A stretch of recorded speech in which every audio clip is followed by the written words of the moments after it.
Hi guys, good morning. Good morning sa inyong lahat. Alam mo, ikikwento ka lang yung talambuhay ko sa countering ito. Mula umpisa, ako kasi, um, nung unang taon pa lang dito, nag-aral na talaga ako. Nag-aral ako ng Danish. So, sa 3 years ko sa school, sa Dance 2 hanggang Module 6, may natutunan ako. Marami akong natutunan.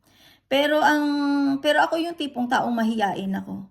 Mahiyain ako sa mga taong nakikipag-usap sa akin. Nandiyan na alam mo yung parang hindi ako believe sa sarili ko na kaya ko, yung ganun. Pero marami akong alam. Nakikipag-usap sila, marami akong alam. Kaso lang, lately na uh, ilang taon ba ako? Basta maaga ako nabully. Na kung tutuusin, alam mo nakuha ko sa oral recitation, 11, yung pinaka-highest is 12. So, kahit papano, nakaya ko yung exam. Nakaya ko yan lahat. Hindi ako bumalik or bumagsak sa isang module 8, module hanggang module 6 na nakapasa ako. Pero yung hindi ko maintindihan, yung tao pinipilit kang siraan ng siraan pa ulit-ulit. Yung, alam mo yung, akala ko dati, kaya nila ako binubuli kasi yung sobrang silent mood ako. Silent mood akong klaseng tao dahil mahihain ako. Bago ako magdaldal, alam mo, bago ako makipagdaldalan sa'yo dahil kilala na kita. Ganun akong tipong tao. At saka hindi ako basta-basta na nakikipaglukuhan kasi mayroong tao na, alam mo yung binibiro mo, pikon, ganon. Doon ako nag-iingat. Ayaw ko na magkaroon ng kasagutan dahil pikon ang kausap ko. Tapos yung hindi ko maintindihan. Yung hindi ko maintindihan, guys, paulit-ulit ka nilang sinisiraan at binabantayan sa sarili mong pamamahay. Na kesyo ganito ka, ganyan ka, madali kang magalit. Nakakita ba kayo ng tao na never na nagalit sa buong buhay nila kahit nasa loob sila ng pamamahay nila? Kapag nakita nila yung mga anak nilang pasaway, hindi sila nagagalit. Kasi ako na-judge, napahiya ako na napahiya dahil ganun. Pero, ang anak ko never kong binulyawan niya. Never. Lately lang nang sumasagot na siya kasi without respect na. Yung ganun. Parang gusto ko din talaga siyang kausapin na galit para ma-realize niya kung anong pagkakamali niya. Pero yung anak ko, mulat sa Paul, mulat umpisa, mulat baby hanggang nag 13 years old siya, hindi ko yan napalo eh. Hindi ko napalo ang anak ko. Never kong pinalo ang anak ko. Pero, alam mo, mula umpisa na pinagpaplanuhan nilang ipakita na masama akong nanay sa anak ko, nanalo sila noong 2023. Dahil ang anak ko na brainwash. Alam ko na brainwash ang anak ko. So, yung anak ko nakuha sa poder ko nung 13 years old siya last year. Masakit sa dibdib ko yun dahil, alam mo, galing ako sa big family. Ang mga pamangkin ko, ako ang nag-alaga. Kasi marami akong pamangkin. Ang hindi ko maintindihan, nakuha sa poder ko ang anak ko nang wala akong ginagawang pamamalo sa anak ko. Ultimong tignan mo ang anak ko, wala yan galos or kahit na ano na makikita mo na nasaktan ko ang anak ko. Pero yung pinagtataka ko lately, paulit-ulit na lang ang system kung paano nila ako sira-siraan. Yung kung ano yung mga pinagsasabi sa akin. Pero pinipilit kong i-ano yun, is set aside. Alam mo yung ilagay sa tabi kasi ayaw ko ng gulo. Lagi na lang akong ganun eh. Laging ayaw ko ng gulo. Kaya please, give me a peace of mind. Pero alam mo, nung nawala na sa puder ang anak ko, ang sakit sa dibdib. Alam mo kung ano yung katanungan ko? Ano ang pagkukulang ko sa anak ko na hindi ko nagawa? Kasi ang sakit sa dibdib na nawala sa puder ko ang anak ko sa pangangalaga ko dahil sa mga taong naninira sa akin. Guys, galing ako sa malaking pamilya. Mga pamangkin ko makukulit pero never akong nanakit ng mga pamangkin ko. Anak ko pa kaya na mahal ko? Nag-iisa lang sa buhay ko.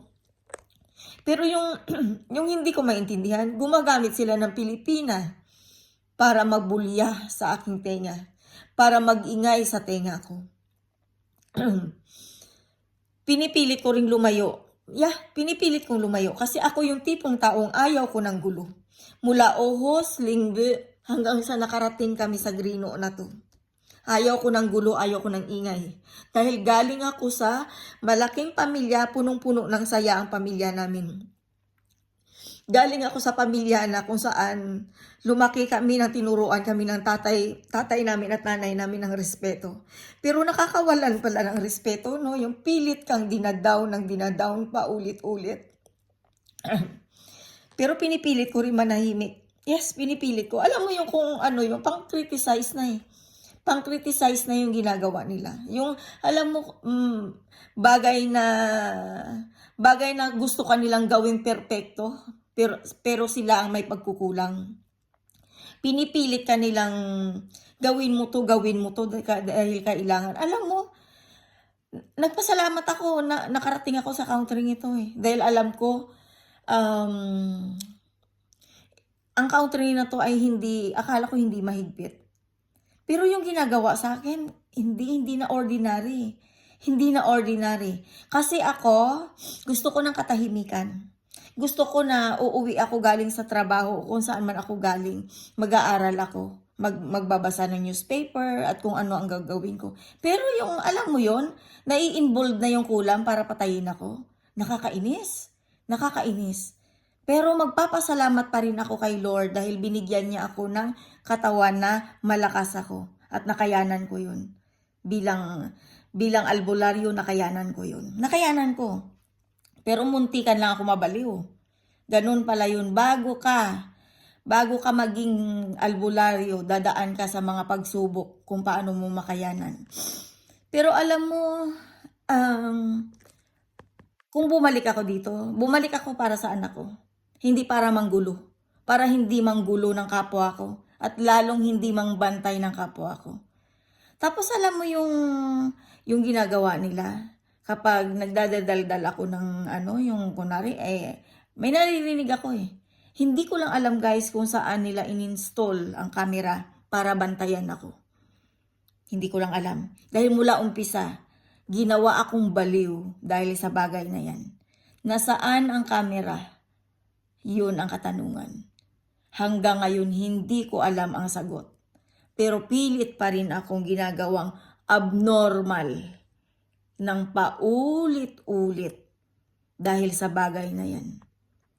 Alam mo yung, hindi ko alam kung ano din ang pumasok sa tenga ko na parang may something small dati na nahulog sa kabilang side. Kasi parang ang plano talaga sa akin ay gawin talagang akong baliw. Noong 2023, nagkaroon ako ng nervous breakdown dahil sa paglayo ng anak ko at maraming bagay na nangyari sa buhay ko. Pero alam mo ngayon, pilit ko nilalabanan ng bagay na yun. Pilit ko ring sinasabi sa sarili ko na kaya ko. Kasi hindi ako nagkasakit, hindi ako sakitin guys, hindi ako sakitin. Umalis ako sa Pilipinas nang wala akong sakit. Nakarating ako dito nang wala akong sakit. Pero pilit akong binibigyan ng stress paulit-ulit. At yun yung bagay na gusto kong alamin kung anong dahilan.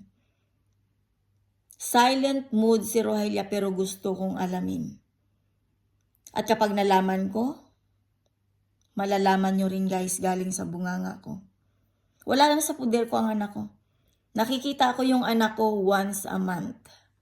1 hours yan, pero may bantay pa yan. Alam mo, parang iisipin mo, binugbog ko ba ang anak ko? Ayun ang katanungan ko sa sarili ko eh. Nabugbog ko ba ang anak ko? Kaya nung 6 years old, sabi, you know what? Sabi kong ganun. You can ask Janine if she have a problems to her mom, to me. Because I know that kids never say lie. Ang bata ay hindi marunong magsinungaling. Ang bata ay kung ano ang nararamdaman at kung ano ang naranasan, sasabihin ang totoo. Maliban Maliban na lang kung mayroong taong nang brainwash nito. Yung anak ko pa na hindi ko tinuruan magsinungaling. Ako pa na napakaanis na klaseng tao. Kahit anong bagay, kahit walang lightis. Hindi ko kailangan magsinungaling. Malalaman at malalaman nyo ang katotohanan kung ano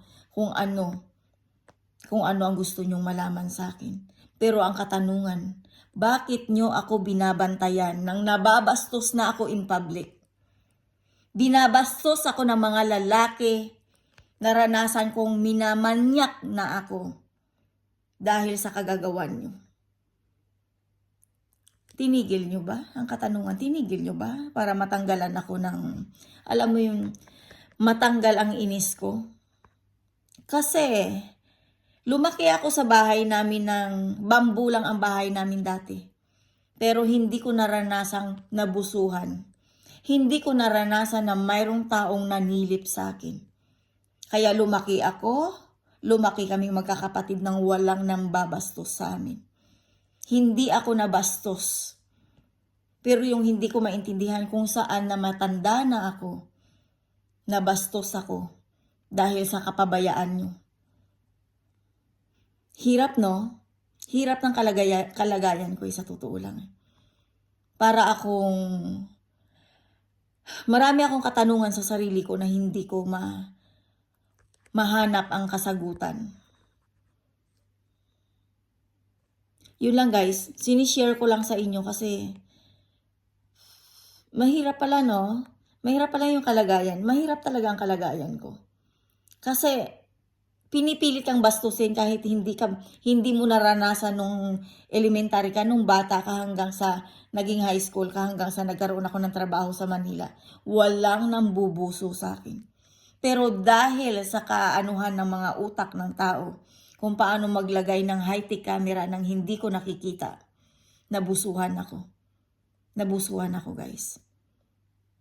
Pero alam mo kung ano? Sino kaya ang bastos sa amin? Sino kaya ang masama ang ugali sa amin? Kasi ako yung tipong taong masayahin. Nagkakaroon ako ng kaibigan na tunay na kaibigan. Dahil tunay akong kaibigan. Pero, alam mo dito, sinusubukan ang pasensya ko eh. Kung hanggang saan ang pasensya ko. Sinusubukan kung hanggang saan ako. Tapos kapag hindi yan makontento, sasabihin yan, she is not a good person. She is sour. She is like this. Oh, I know that already. Nakatayo pa rin ako sa lugar na to para sa anak ko. Para na lang sa anak ko, hindi para sa sarili ko. Kasi ako kaya kong hanapin ang kaligayahan ko sa Pilipinas. Pero ayaw kong iwanan sa ere ang anak ko. Ayaw kong lumaki ang anak ko ng punong-puno. Punong-puno ng lungkot, punong-puno ng sama ng loob. Dati sinasabihan ako, nandito ako sa country ito dahil sa papel lang. Pero guys, renewal lang ang visa ko. Mula 2002, naging opera ko, 2 taon hanggang 2004. Hanggang sa naging asawa ko si Mons. Hindi ako naging permanent. Alam mo kung bakit? Dahil hindi yun ang kailangan ko. Alam mo kung anong kailangan ko? Yung mamuhay sa mundo ng masaya. Hindi yung makigulo. Makigulo sa gulo ng buhay nila. Pero alam mo yung pinakamasakit, no? Masakit na nga nawalay ka sa anak mo. Ang masakit pa, lahat ng binibintang sa'yo, yun yung pinakamasakit eh. Nabibintangan kang gold digger ka, user, walang silbing nanay. God, lahat naman ang gusto nyong ibintang sa akin. Salong-salo ko. Sinalo ko lahat ng kahihiyan na ginawa nyo sa akin. Patuloy kong inaani ang kahihiyan na ginawa nyo. Alam nyo kung ano yung gusto ko lang? Magkaroon ng katahimikan ang buhay ko. Tahimik na buhay. Gaya ng ibang foreigner dito na malaya silang nakakapagtrabaho, malaya silang nakakagawa kung ano yung gusto nilang gawin. Yun lang naman ang gusto ko eh. Mahirap ba yun ibigay? Respect lang. Respeto lang naman ang hinihiling ko, hindi nyo pa mabigay. Samantalang, lumaki ako nang walang nang babastos sa akin. Wala. Dahil pasensya na, pero sa totoo lang ganito ang naranasan ko sa country nito eh. Masakit man sa dibdib, pero ganito ang nararanasan ko pa ulit-ulit. Bye guys.